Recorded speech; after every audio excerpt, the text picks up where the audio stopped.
지난 시간에 말씀드린 것처럼 로마서 9장부터 11장까지는 이스라엘을 향한 하나님의 계획에 대해서 다루고 있습니다.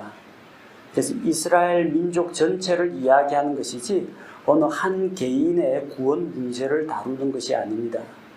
이스라엘 민족의 선택과 하나님의 구원 계획에 있어서 그들이 담당해야 될 역할과 또 현재 그들의 상태와 앞으로 회복될 이스라엘에 대해서 로마서 9장부터 11장이 다루고 있습니다. 지난 시간에 우리가 어떤 내용을 살펴보았습니까? 이스라엘 민족의 구원을 위해서 갈급해하는 사도 바울의 애타는 심정에 대해서 살펴보았고, 또 이스라엘 민족이 하나님께로부터 받아 누리는 특권들에 대해서 살펴보았습니다. 하나님께서는 자신의 특별한 목적과 계획을 위해서 그들을 선택하셨다는 겁니다. 이것은 누구는 구원하고 누구는 버리기로 하는 구원의 선택 문제가 아니라 하나님의 인류 구원이라는 큰 흐름 속에서 이스라엘이라는 한 민족을 하나님께서 들어서 도구로 사용하신다라는 의미입니다. 그래서 그 다음에 이어지는 내용, 하나님의 선택과 그들을 어떻게 다루시는 것이 전적으로 하나님의 주권 하에서 일어나고 있다는 것을 본문이 말씀하고 있습니다. 자, 그래서 오늘 우리 14절에 보니까 그런즉 우리가 무슨 말을 하리요? 하나님께 불의가 있느냐? 결코 있을 수 없느니라. 하나님께서 아브라함에게서 난 자라고 전부 다 약속의 씨앗은 아니라고 했습니다. 인간의 계획과 또 인간의 방식대로 얻은 이스마엘이 아니라 하나님께서 약속하신 말씀대로 아브라함과 사라에서 난 이삭이 약속의 씨가 된다고 했습니다. 이런 하나님의 계획에 대해서 그 어느 누구도 불만을 제기할 수가 없습니다. 자, 이삭은 리브가를 통해서 야곱과 에서를 얻었습니다. 똑같은 아브라함의 자손이요, 약속의 씨인 이삭을 통해서 태어났습니다. 하지만 이 두 쌍둥이에 대해서 그들이 태어나기 전에 하나님께서 미리 말씀하셨습니다. 두 백성이, 두 민족이 내 안에 있다. 야곱과 에서 개인의 구원 문제에 대해서 하나님이 예정하신 것이 아니라 이스라엘 민족, 한 민족 이스라엘 민족을 하나님께서 자신의 계획을 위해서 택하셨다는 겁니다. 왜 에서는 안 택하시고 야곱을 들어서 이스라엘 민족을 사용하십니까? 하나님의 주권에 속하는 이야기입니다. 아무도 거기에서 토달거나 이의를 제기할 수가 없다는 겁니다. 하나님께서는 공평과 정의로 세상을 다스리십니다. 그래서 14절에 하나님께 불의가 있느냐? 있을 수가 없죠. 의로우신 하나님이십니다. 하나님의 계획과 선택은 언제나 옳다는 것을 우리가 먼저 인정해야 합니다. 만약 하나님께서 어떤 사람들을 그들의 선택과 관계없이 임의로 누구는 지옥에 보내고 누구는 구원하기로 사전에 작정하셨다면 그런 하나님은 불의한 하나님입니다. 장로교에서 말하는 예정론 교리대로 이야기하자면 하나님께서 누구는 기회도 주지 않고 지옥에 가라, 누구는 하나님이 선택했기 때문에 그들의 의사하고는 무관하게 일방적으로 구원하시겠다. 만약 그렇게 구원받을 사람이 사전에 미리 결정되어 있다면 그런 하나님은 불의합니다. 자, 그런데 여기서 말하는 그 하나님의 의로우신 것은, 하나님의 의로우심은 이스라엘 민족을 들어서 사용하시는 하나님의 선택에 대한 것을 말합니다. 자, 15절에 보니까 하나님께서는 이스라엘에게 긍휼을 베푸셨습니다.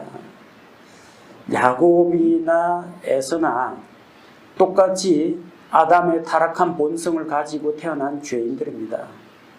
야곱이 낫다, 에서가 낫다, 사람들마다 조금 선호하는 정도는 다르겠지만 하나님 앞에서는 야곱이나 에서나 그놈입니다. 다 똑같은 죄인들이에요. 누가 더 뛰어난 거 없습니다. 자, 그런데 하나님께서는 특별히 자기가 선택하신 그 이스라엘 민족에게는 긍휼을 베푸셨다는 겁니다. 하나님께서 말씀하시기를 모세에게 말씀하실 때 내가 긍휼을 베풀 자에게 긍휼을 베풀고 불쌍히 여길 자를 불쌍히 여긴다고 했습니다. 출애굽기 33장에 나오는 말씀인데 그 앞쪽에 어떤 사건이 있었느냐면 모세가 하나님의 율법의 말씀을 받으러 시내산에 40일 밤낮을 하나님과 함께 교제하면서 있었는데 산 밑에서는 이스라엘 백성이 금송아지의 우상을 만들고 우상 숭배를 하고 있었다는 겁니다. 그리고 그들을 심판하신 다음에 우상 숭배자들을 심판하신 다음에 하나님께서 내가 긍휼을 베풀 자에게 긍휼을 베푼다고 하셨습니다. 내가 불쌍히 여길 자를 불쌍히 여긴다고 했습니다. 하나님의 긍휼이 어떻게 나타났습니까? 이스라엘 민족이 금송아지 우상을 만들고 숭배했습니다. 몇 사람이나 그렇게 했을 것 같아요? 아론의 지도에서 다 했습니다. 다. 백성이 벌거벗고 뛰어놀고 우상에게 예물을 바치고 하나님께 반역을 했습니다. 그러니까 법과 정의대로 한다면요, 뭐가 제일 공평하냐? 우상 숭배한 사람들 싸그리 몰살시키는 것이 제일 공평한 방법입니다. 하나님의 공의가 그렇습니다. 근데 하나님께서는 이스라엘 민족을 통해서 하고자 하시는 계획이 있습니다. 어떤 계획이 있냐면 이스라엘 민족을 하나님의 제사장 왕국으로 삼아서 전 세계에 하나님의 영광과 지혜와 위엄을 알리는 그런 일을 하고자 하셨습니다. 또 한 가지는 바로 그 이스라엘 민족 유다 지파를 통해서 다윗의 가문을 통해서 세상에 메시아가 오도록 하는 그 길을 예비하고자 하셨습니다. 하나님께서는 자신의 선하신 계획을 위해서 이스라엘 민족을 우상 숭배했지만 깡그리 몰살시키지 않았다는 겁니다. 이스라엘 백성 전체가 우상 숭배를 했지만 그들 중에서 약 3,000명가량이 죽었습니다. 이스라엘 사람들의 그 장정만 60만 명입니다. 20세 미만의 어린아이, 여자, 노인들을 치면 한 200만 명 된다고 봐야 됩니다. 200만 명 가운데 3,000명 가량이 죽었습니다. 나머지는 하나님의 긍휼로 용서를 받았습니다. 자, 무엇이 공평합니까? 그 모든 사람들을 다 죽여야만 그게 공평한 일인가? 근데 그 사람들이 누구에게 죄를 지었어요? 하나님에게 죄를 지었죠. 그러면 죄를 용서하는 것도 심판하는 것도 하나님의 몫이라는 겁니다. 예수님께서 이 마비병 환자에게 내 죄사함을 받았느니라 하니까 서기관과 바리새인들이 깜짝 놀라면서 하나님 외에는 누가 죄를 용서하겠느냐 그렇게 이야기합니다. 맞습니다. 사람이 죄를 짓는 것은 뭐 사람에게 신체적인 손상이나 재물에 피해를 입히거나 그런다고 할지라도 결국 그 모든 죄는 누구에게 짓는 것이냐? 하나님의 거룩하심, 하나님의 속성, 하나님의 명령을 어긴 것이기 때문에 하나님께 죄를 짓는 겁니다. 죄를 용서하는 것도 하나님에게 달려 있다는 거예요. 이 우상 숭배자를 죽이는 것도 하나님께서 원하시면 할 수 있습니다. 공의의 재판장이니까. 그리고 이 우상 숭배자들 가운데 일부만 심판하고 일부에게 긍휼을 베푸는 것도 가능합니다. 용서하시는 것은 하나님에게 속했기 때문입니다. 하나님께서는 그들에게 긍휼을 베푸셔서 진노를 거두시고 용서하셨다는 겁니다. 그러면 우상 숭배의 죄 때문에 칼에 죽임을 당한 3,000명이 죽으면서 왜 우리만 죽입니까? 저 사람도 좀 따라서 죽이십시오. 억울합니다. 이의를 제기할 수 있느냐? 없다는 겁니다. 그들이 죽는 이유는 다른 사람들보다 우상 숭배를 더 많이 했거나 다른 사람들보다 더 착하거나 그런 게 아니라 죄 지었기 때문에 죽어야 되는 겁니다. 기본값이 죽는 겁니다. 그런데 그 가운데서 하나님의 긍휼을 입고 용서를 받았으니까 그 사람들은 살아남은 사람들은 감사한 겁니다. 오늘날에도 마찬가지입니다. 모든 사람이 죄를 지어가지고 그 죄 때문에 지옥에 가야 마땅합니다. 모든 사람은 기본적으로 지옥행입니다. 그런데 하나님께서 긍휼을 베푸셔서 하나님께서 보내신 구원자 예수 그리스도를 믿고 받아들이면 그 사람들은 긍휼을 입고 구원을 받는다는 겁니다.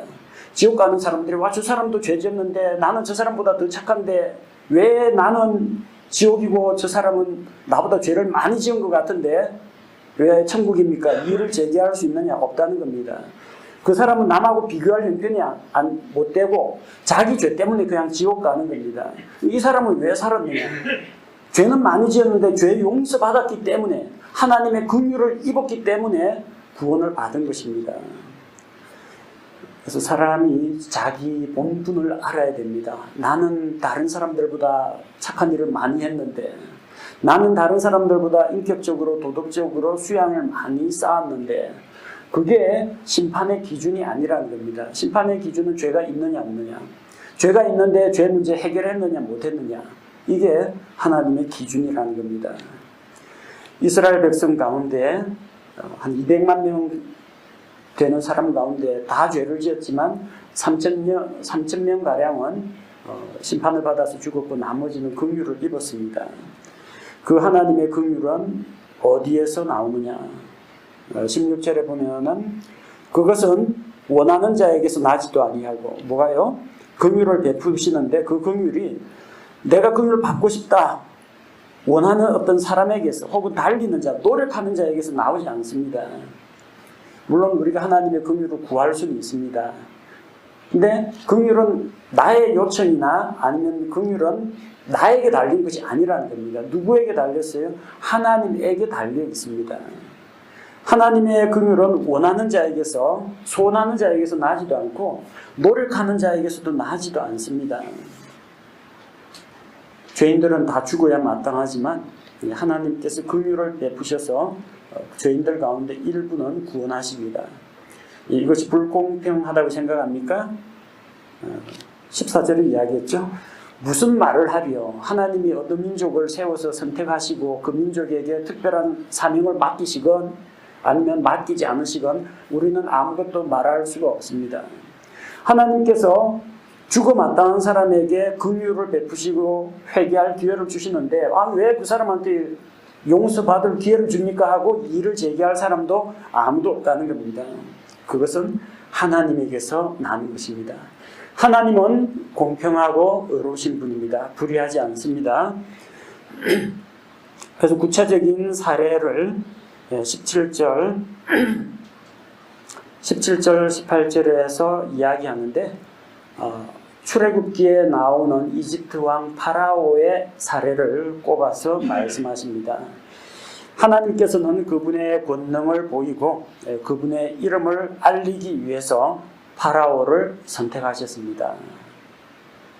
하나님께서 파라오를 선택하셨다는 것은 하나님의 영광을 위해서 그를 사용하시겠다는 겁니다. 근데 파라오가 어떤 배역을 맡을지는 하나님께서 지정은 하지 않으셨습니다.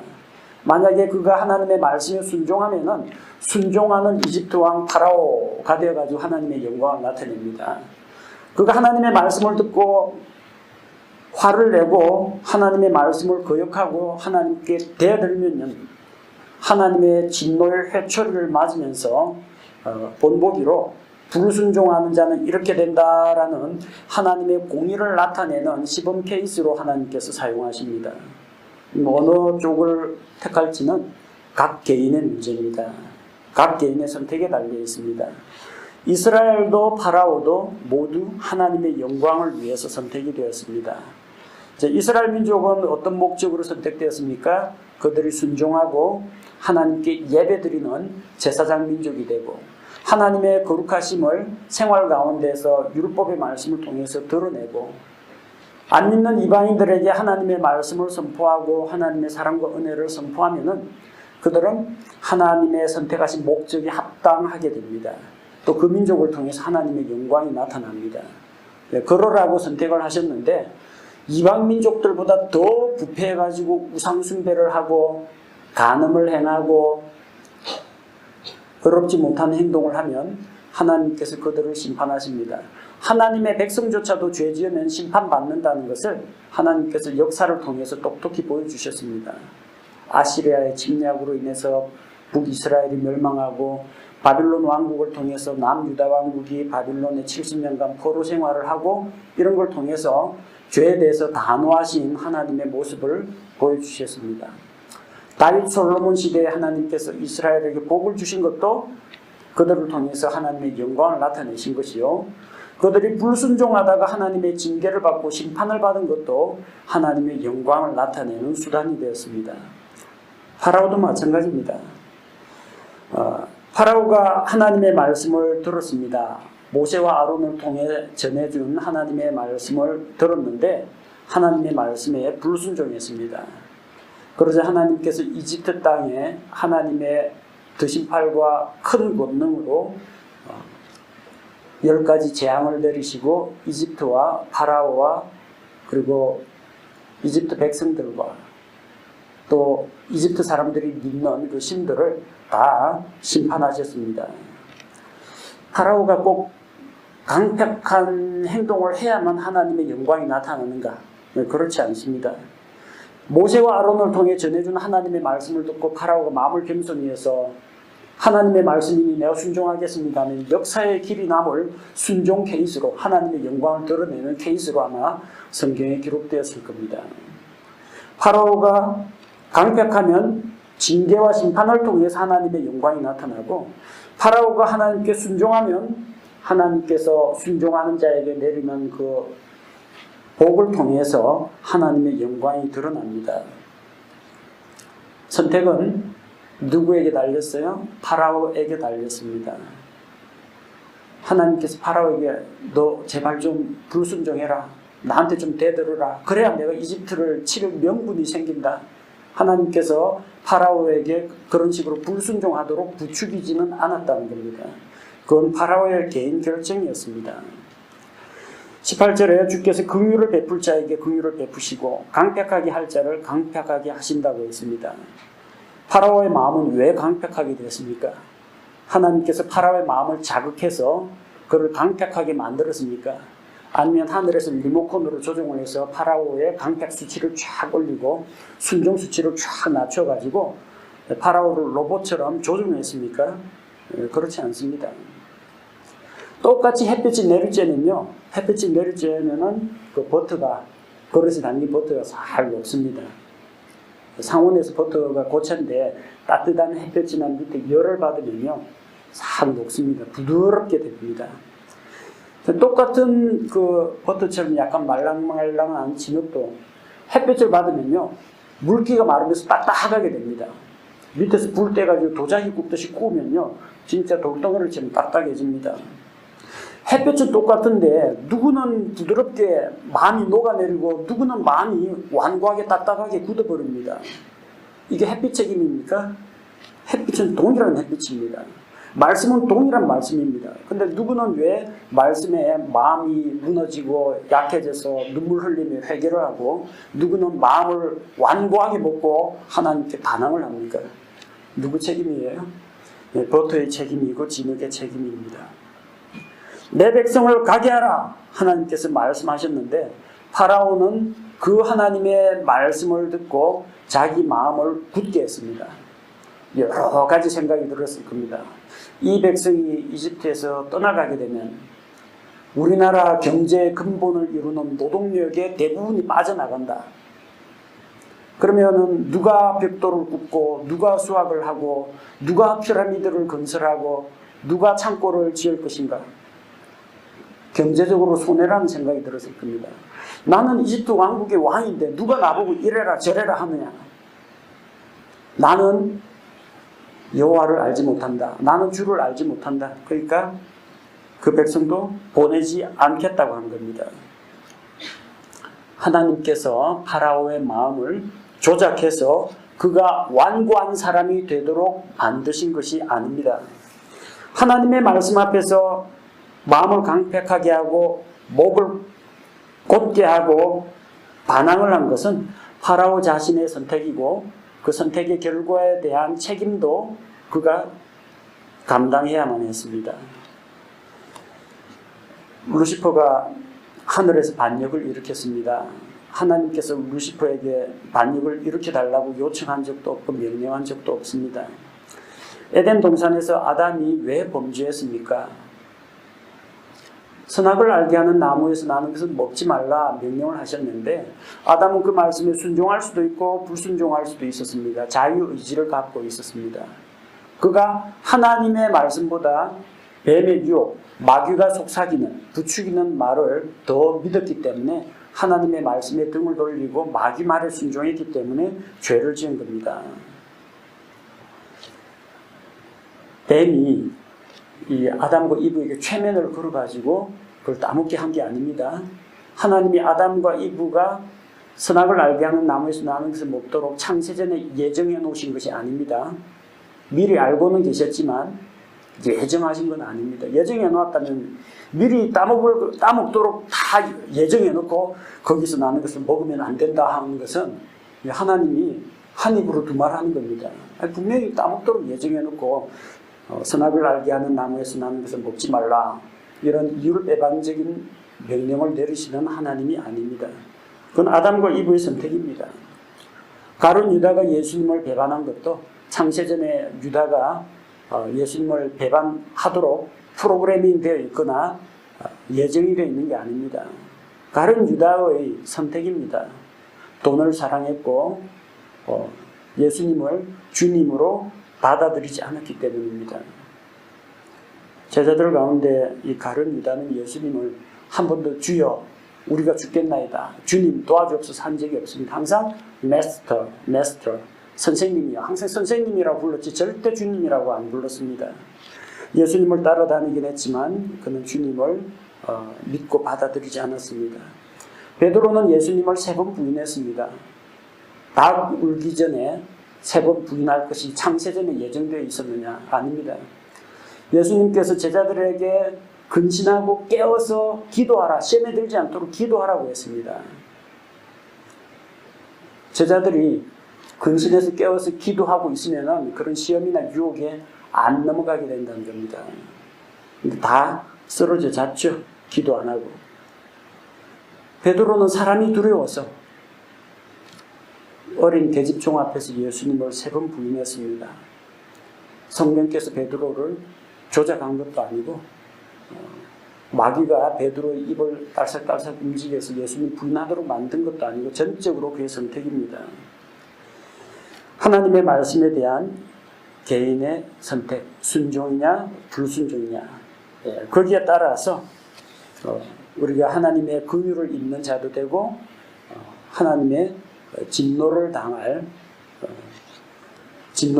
자도 됩니다.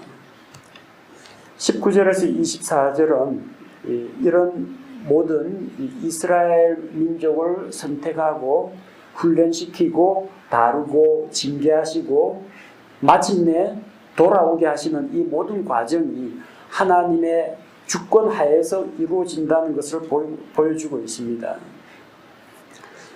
그런데 이게 하나님께서 긍휼을 베푸시고 하나님께서 어떤 목적을 위해서 사람을 택하셨다고 하니까 사람 입장에서 하나님이 그렇게 전지전능하고 절대 주권을 가진 그런 분이면은 그럼 우리는 뭐냐, 할 수 있는 게 아무것도 없지 않느냐, 이런 식으로 하나님 앞에 항변을 할 수 있다는 겁니다.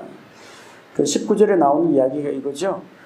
그러면 내게 말하기를 어찌하여 그분께서 여전히 허물을 찾으시느냐, 누가 그분의 뜻을 거역하였느냐 하리니, 이런 질문 나올 줄로 알고 있다는 겁니다. 만약에 그 모든 것이 하나님의 뜻이라면 왜 하나님께서 사람들의 허물을 찾으시는가? 예정론자들 이야기입니다. 하나님께서 다 예정해 놓으셨다면 누가 그분의 뜻을 어길 수 있겠는가? 아담이 선악을 알게 하는 나무의 열매를 먹는 것도 예정이 되어 있고 다윗이 바세바와 간음을 저지르는 것도 하나님이 다 미리 각본에 들어있는 거라면 다윗에게 그 죄에 대한 책임을 물을 수가 있느냐, 아담에게 그 책임을 물을 수가 있겠느냐, 누가 그분의 뜻을 어길 수 있겠느냐, 이런 식으로 이야기하는데 이런 사람들은 하나님의 주권과 인간의 수동성을 강조함으로써 자기 자신의 책임을 회피하려고 변명을 합니다. 다 이렇게 된 것도 하나님의 뜻이겠죠. 자기가 졸음운전하고 음주운전해가지고 사고 내놓고도 나중에 그 신방감이 그럽니다. 하나님께서 무슨 뜻이 있으셔서 나를 이렇게 만드셨겠죠. 개인적으로 건강관리나 어떤 위생관리 잘못한 것도 다 하나님의 뜻입니다. 내 잘못은 없다는 이야기예요. 하나님 다 이렇게 만드셨다는 거예요. 그래서 하나님께 반문을 하는 사람도 있습니다. 20절에 오 사람아 내가 누구이기에 하나님께 대꾸하느냐. 지어진 것이 이 창조물이 자기를 지은 이에게 창조주 하나님에게 말하기를 어찌하여 나를 이렇게 만들어서 하겠느냐. 하나님 앞에 반문하는 자들이 있다는 겁니다. 하나님 나는 왜 이런 가난한 집에 태어났습니까? 하나님 나는 왜 불신 가정에서 자라야 합니까? 하나님 왜 나에게는 이런 시련을 주십니까? 사람은 하나님의 주권에 대해서 이의를 제기할 수가 없습니다. 창조물이 어찌 창조주에게 왜 나를 이렇게 만들었느냐 이렇게 항의할 수 없다는 것입니다. 하나님은 공평하고 의로우신데 사람이 보기에는 왜 저 사람은 이렇고 나는 이러느냐, 왜 사도 요한은 100세 가까이 되도록 살고 야고보는 신약교회 생긴 지 얼마 안 돼가지고 헤롯이 칼을 맞고 죽어야 되느냐, 똑같은 제자인데 불공평하다, 이렇게 반문하는 사람들이 있다는 겁니다. 야고보에게는 야고보가 감당해야 될 사역이 있고 사도 요한에게는 사도 요한이 감당해야 될 사역이 있습니다. 모든 사람이 다 똑같지 않습니다. 그래서 이제 21절에서 23절에 나오는 이야기가 토기장이와 그릇의 비유입니다. 토기장이와 그릇의 비유를 생각할 때 잊지 말아야 할 것은 이게 한 개인을 구원하느냐 마느냐의 문제가 아니라 쓰임새, 쓸모, 사용하시는 목적과 계획에 대한 선택이라고 보시면 됩니다. 자, 토기장이와 그릇의 관계, 토기장이가 진흙을 이겨가지고 이 물레틀에 이제 돌려가면서 모양을 만들고 불에 구워가지고 도자기를 만듭니다. 그릇을 만듭니다.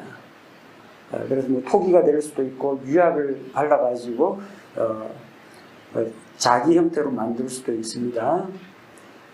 그 토기장이와 그릇의 관계가 무엇과 같으냐? 하나님과 사람의 관계와 같다는 겁니다.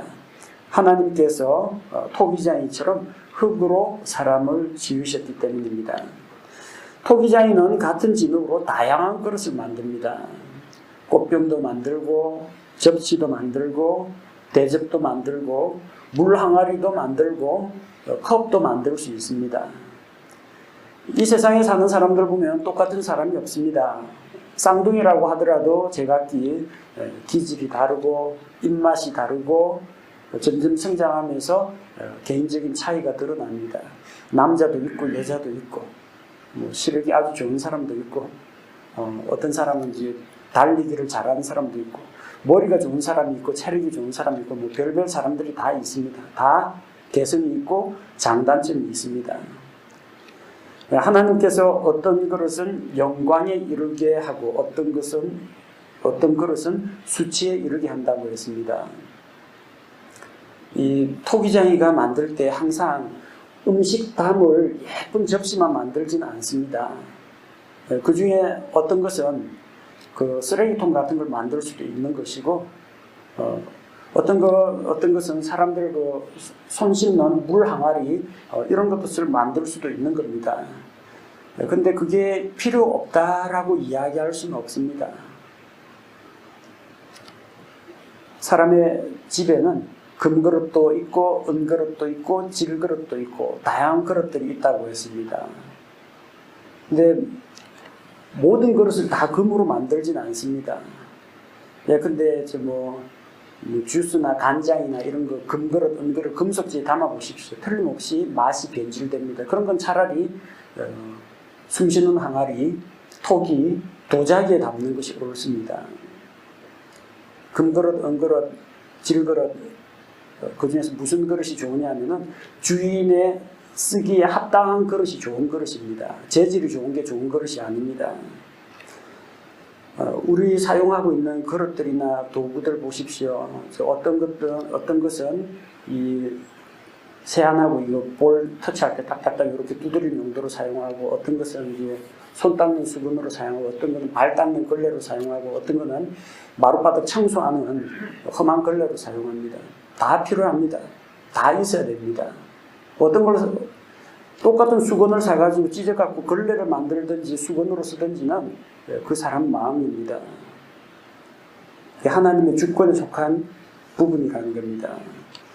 하나님께서 어떤 그릇을 사용해서 영광에 이르게 하고 어떤 그릇은 수치에 이르게 한다 할지라도 그것은 하나님의 선택과 결정에 달린 문제라는 겁니다. 사실상 이 그릇들 가운데 하나님의 성에 차는 마음에 드는 그릇은 없다고 봐야 됩니다. 22절에는 진노의 그릇이 나오고요. 23절에는 긍휼의 그릇들이 나옵니다. 진노의 그릇들, 하나님의 진노를 담을 그릇이라는 겁니다. 진노의 대상이라는 겁니다. 왜 하나님께서 진노하십니까? 선하시고 온유하시고 오래 참으시는 하나님이 진노하시는 이유는 딱 한 가지입니다. 죄에 대해서는 무섭게 진노하십니다. 하나님은 거룩하신 분이기 때문에 죄 때문에 진노하십니다. 그래서 죄를 지은 죄인들은 전부 다 진노의 그릇들입니다. 하나님께서는 진노의 그릇들을 파멸시킴으로써 자기의 권능을 알리려고 하십니다.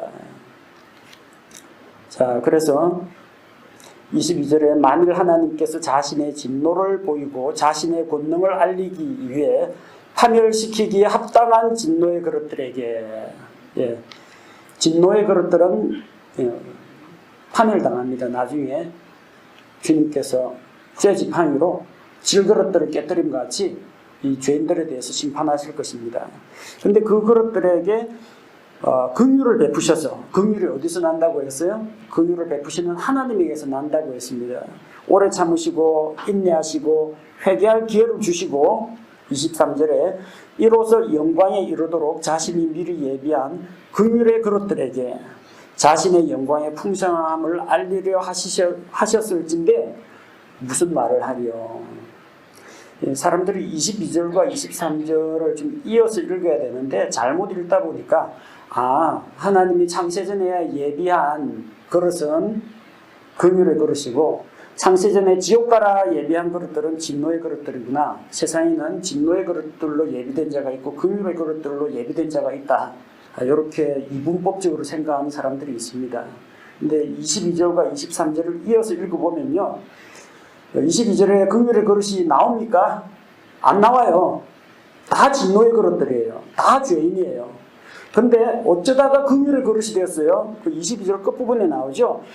파멸시키기에 합당한 진노의 그릇들에게 하나님께서 긍휼을 베푸시는 그 하나님으로 말미암아 심히 오래 참으심으로 인내하시고 하나님의 오래 참으심과 인내하심과 긍휼로 말미암아 긍휼의 그릇들이 나오는 겁니다. 애초에 너는 진노의 그릇, 너는 긍휼의 그릇 이런 식으로 예정하지 않았다는 거예요. 다 진노의 그릇들이에요. 모든 사람은 날 때부터 진노의 그릇들이지 긍휼의 그릇은 하나도 없다는 겁니다. 진노의 그릇들을 토기장이가 깨뜨린다고 할지라도 죄 지은 죄인들을 하나님께서 파멸시킨다고 할지라도 우리가 무슨 말을 하리요? 죄인이 입이 10개라도 할 말이 없습니다. 할 말이 없습니다. 그런데 죽어야 마땅한 우상숭배한 이스라엘 민족처럼 다 죽어야 마땅한데 이 세상에 있는 모든 죄인이 죄로 인해서 하나님과 원수가 되었고 다 죽어야 마땅한데 하나님께서 긍휼을 베푸셔서 그들 가운데 구원자 예수 그리스도의 대속을 믿고 받아들이는 자에게 긍휼을 베푸실 때 그 긍휼을 하나님의 은혜의 선물을 받아들이면 또 받아들이고 용서받고 하나님의 긍휼을 입으면 그 긍휼을 입은 자들에게 우리가 뭐라고 말할 수 있느냐? 말할 수가 없습니다. 하나님이 법은 법대로 심판하셔도 할 말이 없고 하나님께서 진노의 그릇들에게 기회를 주시고 회개할 기회를 주시고 복음을 듣게 하시고 돌이킬 수 있도록 하시고 그렇게 할 때 은혜 받을 때 긍휼을 받을 만한 때 하나님의 선물을 믿음으로 받아들이면 긍휼의 그릇들이 되게 하신다는 겁니다. 장로교 예정론에서는 칼빈은 하나님께서는 창세전에 예비한 일부 그릇들에게만 긍휼을 베푸셨다. 은혜를 베푸셨다. 그렇게 이야기합니다. 그러나 하나님께서는 모든 그릇들에게 은혜와 긍휼을 베푸셨습니다. 예수님의 십자가 대속의 피는 창세전에 예비된 소수의 사람들만을 위한 것이 아니라 온 세상의 죄를 위한 것이었습니다. 세상 죄를 제거하시는 하나님의 어린 양입니다. 창세전에 예비된 소수의 택한 자들의 죄를 제거하시는 하나님의 어린 양이 아니고, 요한일서 2장에서도 만일 우리가 죄를 범하면 하나님 앞에서 우리의 변호자 예수님이 계신데, 그분은 우리만 위할 뿐 아니요 온 세상의 죄를 위하심이라. 칼빈주의에서 말하는 제한 속죄론이 아니라 보편 속죄론입니다. 소수에게만 한정된 은혜가 아니라 모든 사람에게 넉넉히 퍼줄 수 있는 풍성하신 은혜입니다. 하나님께서 긍휼의 그릇들에게 자기의 영광의 풍성함을 알리고자 하실지라도 우리는 그저 감사할 따름입니다. 우리가 여기에 대해서 이의를 제기하거나 불공평하다거나 왜 나는 이렇고 저 사람은 저렇고 이의를 제기할 수는 없다는 것입니다. 어쩌다가 긍휼의 그릇이 됐습니까? 날 때부터 전부 다 진노의 그릇들인데 24절에 나오죠. 이 그릇들은 곧 우리니. 이 그릇은 무엇을 말합니까? 원래는 파멸에 이르게 될 진노의 그릇들이었는데 하나님의 오래 참으심과 인내로 말미암아 그분의 영광의 풍성함을 나타내는 긍휼의 그릇들, 그 긍휼의 그릇들은 곧 우리입니다. 사도 바울과 바울의 편지를 받고 있는 구원받은 모든 성도들을 이야기합니다. 곧 우리니, 즉 그분께서 유대인들 중에서 뿐만 아니라 이방인들 중에서도 부르신 자들이니라. 유대인이건 이방인이건 하나님께서 은혜 베푸실 때 하나님의 은혜의 선물, 하나님께서 보내신 구원자 예수 그리스도를 믿고 받아들이면 비록 죄 많은 진노의 그릇이지만 긍휼의 그릇들이 된다는 겁니다. 앞서 이야기한 것처럼 왜 이스라엘은 저 좋은 목적으로 하나님이 쓰시고 왜 파라오는 악역을 맡기셨는가? 불평불만하는 사람이 있습니다. 그게 아니고 이스라엘이 순종하면 하나님의 제사장 왕국이 되는 거고, 하나님이 선택한 이스라엘 민족도 불순종하면 바빌론 포로 생활해야 됩니다. 파라오가 순종하면 순종하는 대로 하나님께 쓰임을 받고, 파라오가 불순종하고 거역하면 하나님의 진노의 채찍을 맞으면서 시범 케이스로 불순종하면 이렇게 된다라는 것을 온 세상에 알리는 하나님의 공의를 드러내는 그런 도구가 된다는 겁니다. 왜 누구는 진노의 그릇이 되고 누구는 긍휼의 그릇이 되는가? 다 태어날 때는 똑같은 진노의 그릇입니다. 기본적으로 진노의 그릇인데 하나님께서 은혜 베푸실 때 그것을 믿고 받아들이면 긍휼의 그릇이 됩니다. 하나님의 은혜와 긍휼은 모자람이 없습니다. 원하는 자는 누구나 받을 수가 있습니다. 그래서 이스라엘 민족이 하나님의 구원 사역에 있어서 특별한 위치를 차지하는 건 사실입니다. 율법의 말씀, 구약 성경이 그들에게 주어졌고요. 메시아가 그들을 통해서 나왔고, 최초의 신약 교회가 예루살렘에서 세워졌고, 분명히 그들이 맡은 사역이 있습니다. 지금 그들이 일시적으로 하나님을 떠나 있고 눈이 멀어서 자기의 구원자, 자기들의 왕을 알아보지 못했지만 하나님께서는 그런 이스라엘의 눈먼 것조차도 사용하십니다. 어떤 용도로 사용하십니까? 이방인들을 구원하는 기회로 삼으십니다. 이방인들 다 구원하고 나면요, 그 다음에 또다시 이스라엘 민족을 하나님께서 다루신다는 겁니다. 이스라엘을 향한 하나님의 계획이 아직 끝나지 않았고 계속 진행 중이라는 것을 계속해서 보여주고 있습니다. 그 내용은 우리가 다음에 9장 후반부와 10장에서 계속해서 다루도록 하겠습니다. 유대인도 이방인도 믿음으로 말미암아 의롭게 되는데, 이방인들은 믿고 회개하고 돌아왔는데 이스라엘은 어떻게 됩니까? 그 해답이 로마서 9장에서 11장에 기록이 되어 있습니다. 오늘 우리는 말씀을 통해서 하나님의 진노와 긍휼에 대해서 살펴보았습니다. 하나님께서는 죄에 대해서는 무섭게 진노하십니다. 거룩하신 하나님이시기 때문입니다. 그러나 똑같은 죄인인데, 똑같은 진노의 그릇인데 죄를 회개하고 하나님의 은혜를 받아들이는 자에게는 긍휼을 베푸십니다.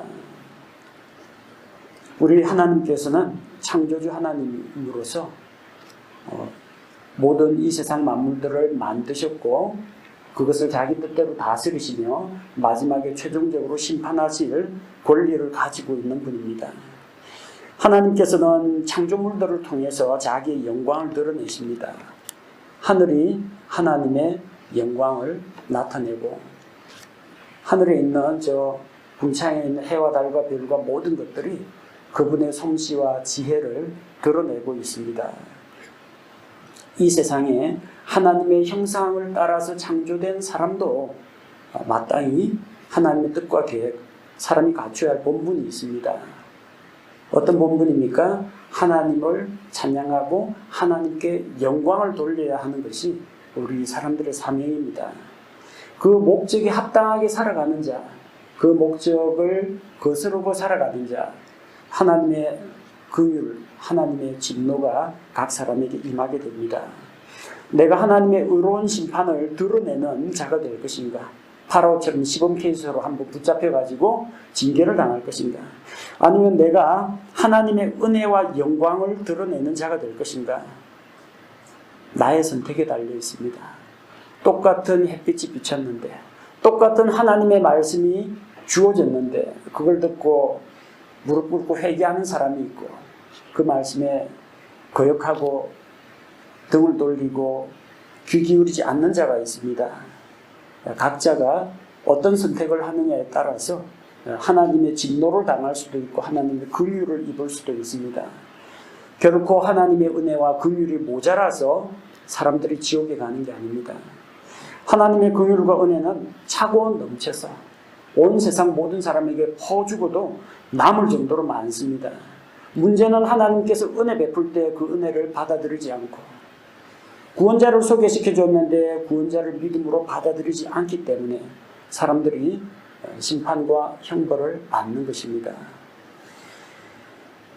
진노의 그릇들로 태어난 우리가 하나님께서 베푸시는 긍휼과 하나님의 인내로 말미암아 하나님의 영광을 드러내는 긍휼의 그릇들이 된 것에 대해서 감사를 드립니다.